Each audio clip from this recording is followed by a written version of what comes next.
વિદ્યાર્થીઓ આપણે 13મો દાખલો ભણી આગળ જે આપણે ઉછેર કોણના દાખલા ભણી રહ્યા હતા એમાં કે થોડોક ફેરફારવાળા દાખલા બરાબર છે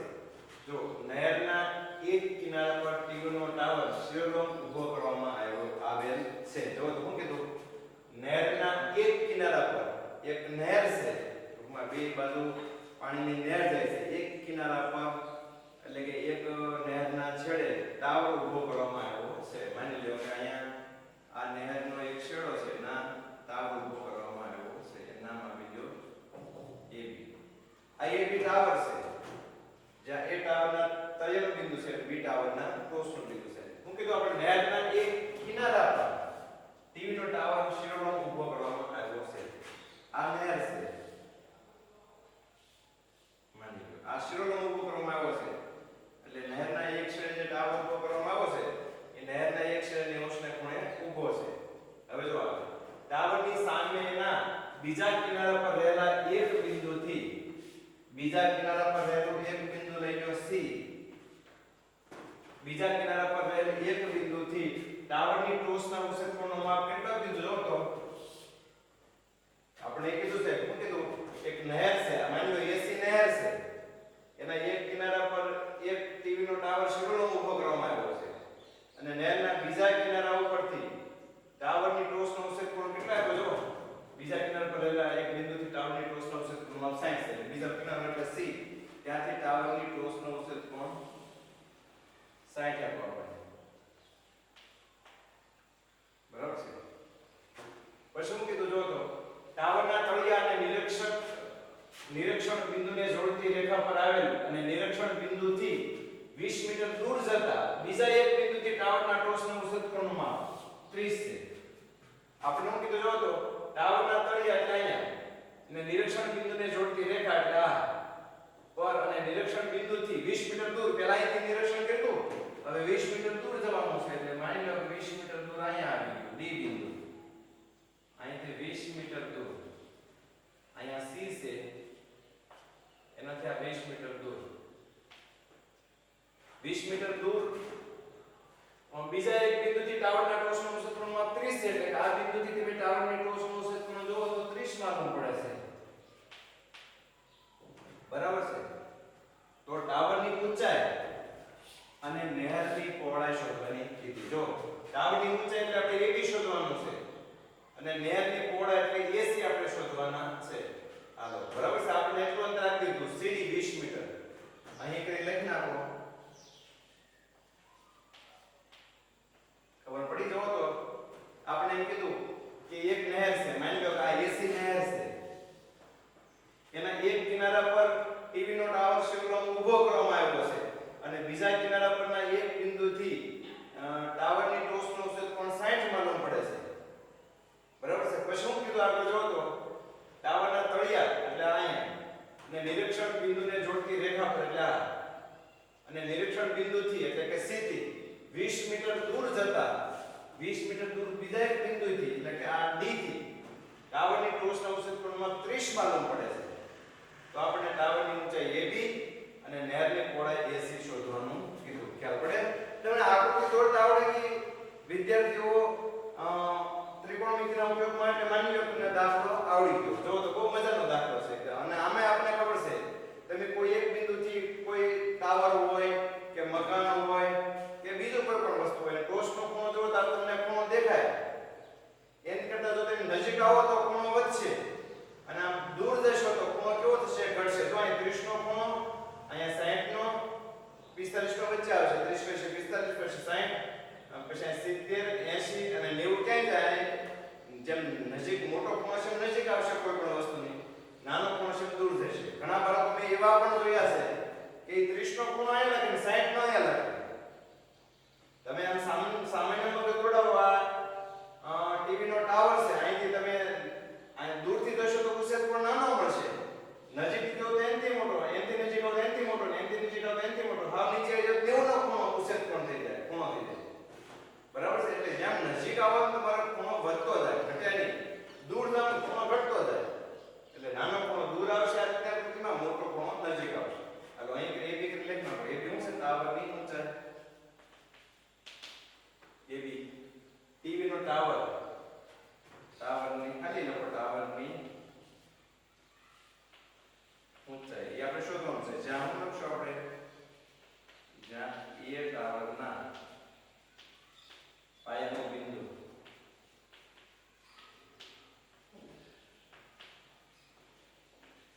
અને બી ટાવરના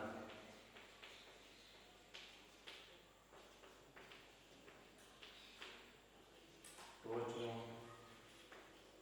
જ્યાં એ ટાવરના પાયાનો બિંદુ અને બી ટાવરના ટોચનો બિંદુ છે. હાલો ભાઈ પછી એસી, એસી શું છે તો કયો એસી આપણે કીધું છે રકમમાં કે નહેરના એક છેડે ટીવી નો ટાવર ઊભો કરવામાં આવ્યો છે, બીજા છેડેથી એ ટીવી ના ટાવરના ટોચનો ઉચ્ચતર કોણ 60 માનવું પડે છે. પછી ઈ બિંદુથી 20 મીટર દૂર જતા પાછો ટીવી ના ટાવરનો ઉચ્ચતર કોણ 30 માનવું પડે છે. તો ટાવરની ઊંચાઈ અને નહેરની પહોળાઈ શોધો. તો એસી આપણને ખબર છે તો એસી નહેરની પહોળાઈ છે. તો નહેરની પહોળાઈ શોધો. લખો એસી નહેરની પહોળાઈ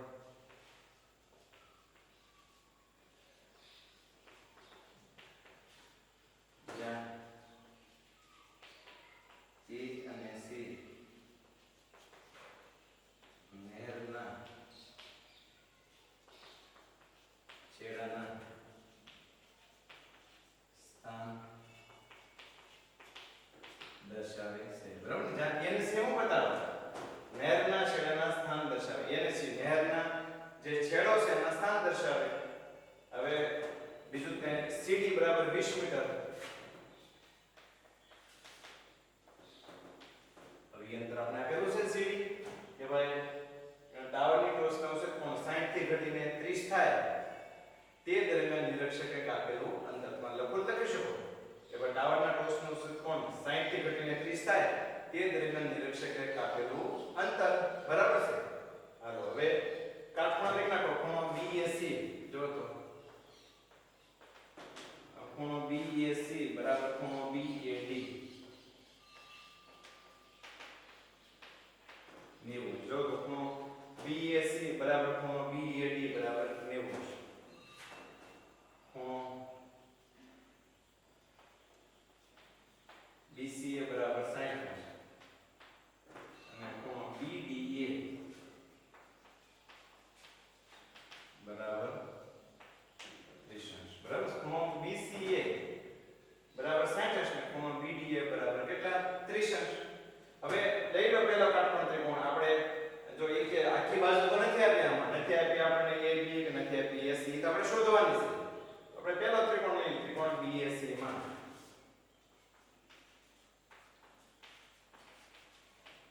જો તો ત્રિકોણ BAC માં tan sin બરાબર સામેની બાજુના છેદમાં પાછળની બાજુ. જેનું સૂત્ર લઈ લઈશું tan sin અક્ષ બરાબર સામેની બાજુ AB ના છેદમાં પાછળની બાજુ AC. tan sin એટલે √3 tan sin એટલે √3 બરાબર AB ના છેદમાં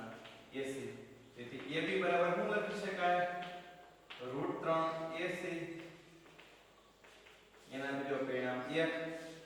બરાબર છે? જો તો AB બરાબર આપણે લઈ લીધું AB બરાબર √3 AC એના પરિણામ કોઈ 1. હવે બીજો ત્રિકોણ આખો લઈ લો ત્રિકોણ BAD માં. બરાબર છે? જો તો પહેલા ત્રિકોણ આપણે લીધો ત્રિકોણ BAC માં નથી માં આપ્યા BA કે નથી આપ્યા AC. પણ મેં તમને આગળના વિડિયો લેક્ચરમાં કીધું જ્યારે તમને કોઈ કાટકોણ ત્રિકોણમાં એક પણ બાજુમાં આપ્યું હોય તો વાંધો નહીં, પણ એના આપણે સંબંધ તો મળી જાય ને. અહીંયા AB ને AC નથી આપેલા પણ AB બરાબર મળી ગયા √3 AC. બરાબર છે? એટલે ગમે ત્યાં તમે AB બરાબર √3 AC લખી શકો તો AC બરાબર AB ના છેદમાં √3 લખી એક ક્ષણ આધારે. એટલે આપણે ભલે તમને થાય ત્રિકોણ BAC લીધું એમાં નથી AB આપેલા નથી AC આપેલા તો શું કરવાનું, પણ AB અને AC બાજુ વચ્ચેનો આપણે સંબંધ તો મળશે કારણ કે આપણે tan 60 માં ની કિંમત પાછા જાણીએ છીએ મૂકતા. હવે ત્રિકોણ આખો લઈ લો BAD માં tan 30 બરાબર તો ત્રિકોણ BAD માં tan 30 બરાબર AB ના છેદમાં AD. સામેની બાજુ AB ના છેદમાં AD. tan 30 એટલે કેટલા 1 ના છેદમાં √3 AB જો AB આપણને મળી ગયા √3AC મળી ગયા AB બરાબર √3AC અને અહીંયા AD છે એની બરાબર શું લખી શકાય AC + CD બરાબર છે કૌંસમાં તમારે લખો તો લખો જગ્યા આમ તો લખતો નથી કૌંસમાં તમે લખી શકો સમીકરણ AB બરાબર √3AC લેતા અહીં AB ની કિંમત શું લીધી √3AC ક્યાંથી સમીકરણ 1 ઉપરથી AB બરાબર √3AC લઈ લીધા અને AD બરાબર શું લખાય AD બરાબર આપણે ખબર છે AC + CD હાલો લઈ લો 1/√3AC છેદમાં AC + CD બરાબર કેટલા 20 જો તો AC + 20 AC + 20 બરાબર √3 એટલે કેટલા 3AC જો તો AC + 20 ને એક સાથે ગુણો એટલે AC + 20 √3 નો √3AC સાથે ગુણાકાર કરો તો 3AC થઈ જાય 3AC માંથી 1AC બાદ કરો એટલે આપણે ખબર છે 2AC તેથી AC બરાબર કેટલા જો 2AC બરાબર 20 આપણે AC શોધવાના છે 2 ને 20 ના છેદમાં 2 AC બરાબર મળી ગયા 10 મીટર